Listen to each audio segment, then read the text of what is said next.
Welcome to We Wellness Solutions. My name is Arlana.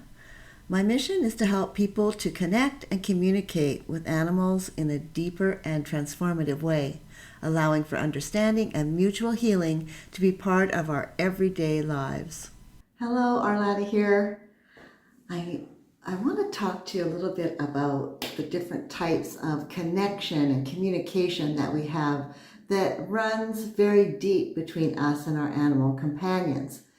I know I talk a lot about body language and its value in our lives, but taking a step further into understanding what's going on with our animal companions means that we need to look a little deeper, and we need to try and understand them from a physical, emotional, and energetic point of view.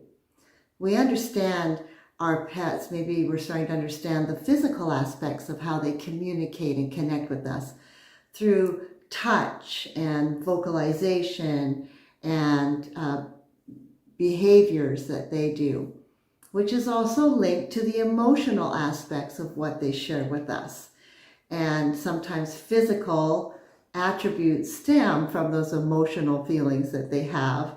And we're learning how to balance that and how to designate what actually is going on with them instead of taking it at face value.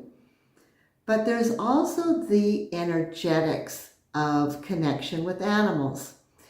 Now, we maybe don't talk about this as much, and you may not think about it, because this is more our innate form of communication and connection. And it is for animals, especially because they don't have a way to vocalize the words. And I think because we're so much more vocal and expressive through our vocabulary, that we've kind of lost touch of the energetic and the intuitive side of who we are and what we bring in our relationships with other people and in our relationships with our pets. So the intuitive aspects of the energetic aspects of who we are, we may notice that if we enter a room and there's a party going on and we feel the energy of that and we get into that energy, it's part of us aligning our autonomic nervous system to another being and getting in the flow of that energy. We might recognize something as profound as that.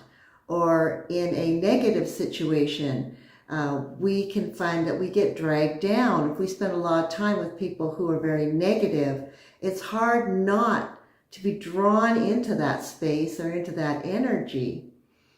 Well, animals are much better at reading energy than we are. They understand when we're sad. They understand when we're excited.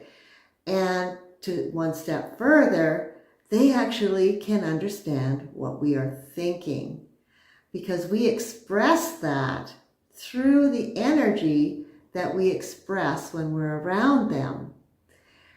Their energetic fields are even larger than ours are. If you've read anything about heart math, or you understand about the energy fields that run through our entire bodies and expand out beyond us, you'll know that these are things that are very personal to each one of us.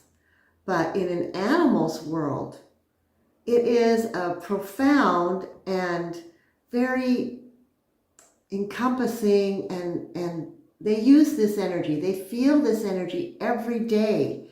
And as I said, it expands beyond what we recognize in ourselves as a standard human.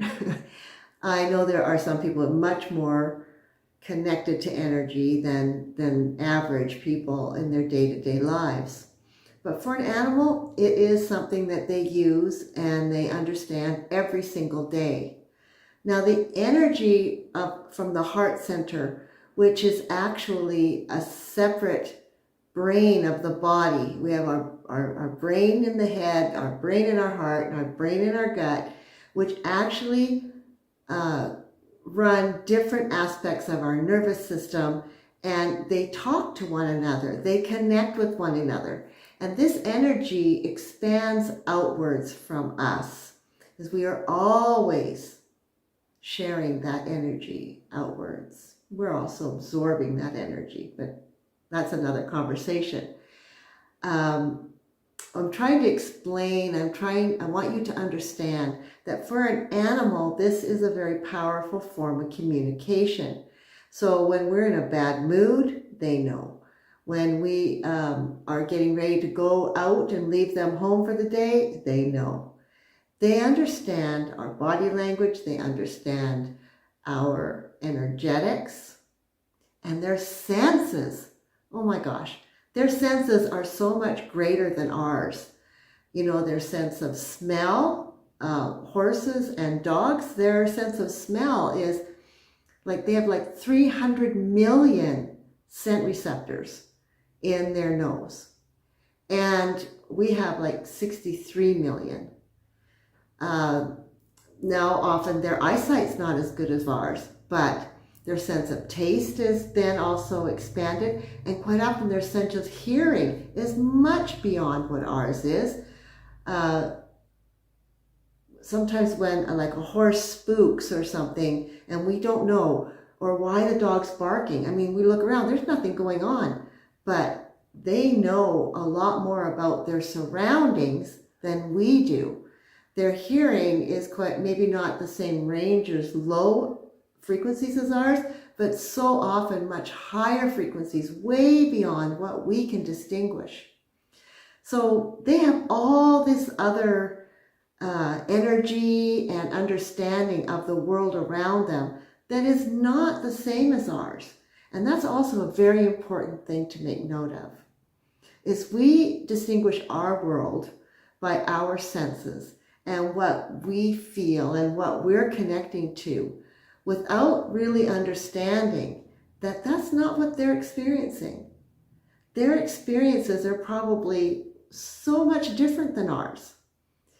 This is why it's so important to understand their communication methods, how they connect with us, how they communicate with us, and how they want to collaborate and incorporate our mutual level of connection and understanding in order to build that relationship that we so dearly want with our animal companions. Something to think about, something to learn more about is this important communication and connection energy dynamic that is going on between us and our animal companions when we're not even aware of it. So thank you for your time today. This is something I've just been wanting to share so badly, and I hope you got a lot out of it. If you want to learn more about it, I invite you to go to my website, wellness.solutions, or to go to my Facebook group, Guardians of Love, where we discuss this in a lot more depth. I also have my new book coming out, Guardians of Love, coming out shortly, hopefully before Christmas of 2024. And you can look for that, where I discuss all of this information, as well as solutions, meditations, animal communication, taking another step beyond where we're at today. And I share it all with you. I am excited that you're here and wanting to learn more about how to communicate and connect with your animal companion. And I am grateful that you are here. So be blessed, enjoy the time with your animal companion, and I look forward to talking to you again really soon. Namaste. I hope you enjoyed today's talk. You can find more inspiring and informative articles on my podcast and in my Facebook group. You can find all the links when you visit my website, wellness.solutions. Till next time, Arlana.